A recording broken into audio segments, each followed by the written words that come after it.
നമസ്കാരം. ഇന്ന് മാതാപിതാക്കളെല്ലാം നെട്ടോട്ടത്തിലാണ്. മക്കൾ പറഞ്ഞാൽ കേൾക്കുന്നില്ല, നമ്മുടെ വാല്യൂസ് മനസ്സിലാക്കുന്നില്ല, അവരുടെ ജീവിത രീതി പല വഴിക്ക് നീങ്ങിക്കൊണ്ടിരിക്കുകയാണ്. പല ദൈവജ്ഞന്മാരെയും കാണുന്നു. മക്കൾക്ക് വയസ്സ് 15 ഇല്ലെങ്കിൽ 18 20 അവരവരുടെ രീതിക്ക് ചിന്തിക്കുകയാണ്. അച്ഛനെ വേണ്ട, അമ്മയെ വേണ്ട എന്നുള്ള ഒരു പലതരം രീതിക്കുള്ള ചിന്തകൾ ഇങ്ങനെ പെരുകി പെരുകി വരികയാണ്. ജ്യോതിഷികളുടെ അടുത്ത് പോകുന്നു, പരിഹാരമുണ്ടോ എന്നൊക്കെ അന്വേഷിക്കാനായിട്ട്. ഇതിൻ്റെയൊക്കെ ഒരു ചിന്താ പദ്ധതി ഇതെവിടെ നിന്നാണ് ഇതിൻ്റെ തുടക്കം? തീർച്ചയായിട്ടും നമ്മുടെ സമൂഹ മനസ്സിന് വലിയൊരു പങ്കുണ്ട്. അതിലേക്ക് കടക്കുന്നില്ല. നമ്മൾക്ക് ചെയ്യാൻ സാധിക്കുന്ന വിഷയങ്ങളെ നമുക്ക് ചിന്തിക്കാം. കൊച്ചു കുട്ടിയായിരിക്കുമ്പോൾ തന്നെ ഒരു ശീലം തുടങ്ങുകയാണ്.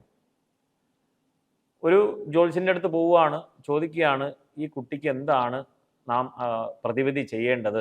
ഒരു ഏകാദശി വ്രതം നോക്കുക എന്ന് പറയുകയാണെങ്കിൽ, ഇല്ലെങ്കിൽ ഒരു ഉദാഹരണത്തിന് നമുക്കെടുക്കാം, തിങ്കളാഴ്ച വ്രതം. പെൺകുട്ടിയാണെന്ന് വെക്കുക, തിങ്കളാഴ്ച വ്രതം അനുഷ്ഠിക്കൂ. എത്രാമത്തെ വയസ്സിലാണ് തിങ്കളാഴ്ച വ്രതം അനുഷ്ഠിക്കേണ്ടത് എന്ന് ചോദിച്ചാൽ 5ാമത്തെ വയസ്സിൽ എന്ന് പറയേണ്ടി വരും.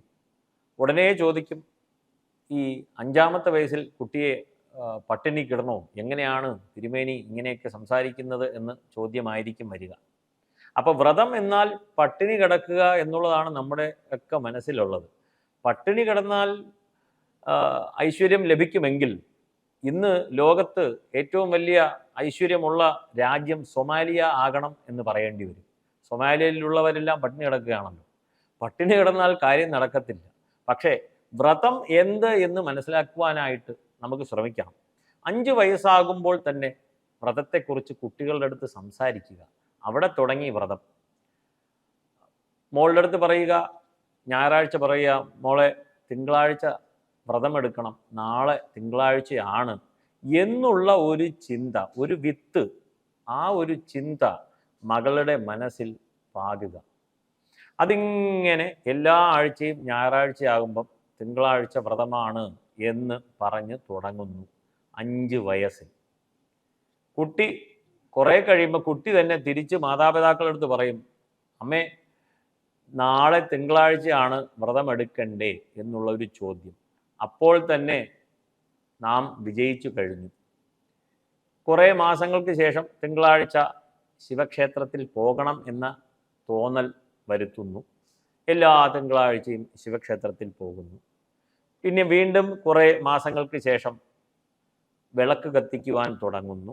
അങ്ങനെ പതുക്കെ പതുക്കെ ഓരോ ശീലം, ഡൂസ് ആൻഡ് ഡോൺസ് എന്നാണ് പറയുന്നത്. ഇന്നത് ചെയ്യുക, ഇന്നത് ചെയ്യാൻ പാടില്ല, ഞാൻ ഇന്നത് ചെയ്യും, ഞാൻ ഇന്നത് ചെയ്യത്തില്ല.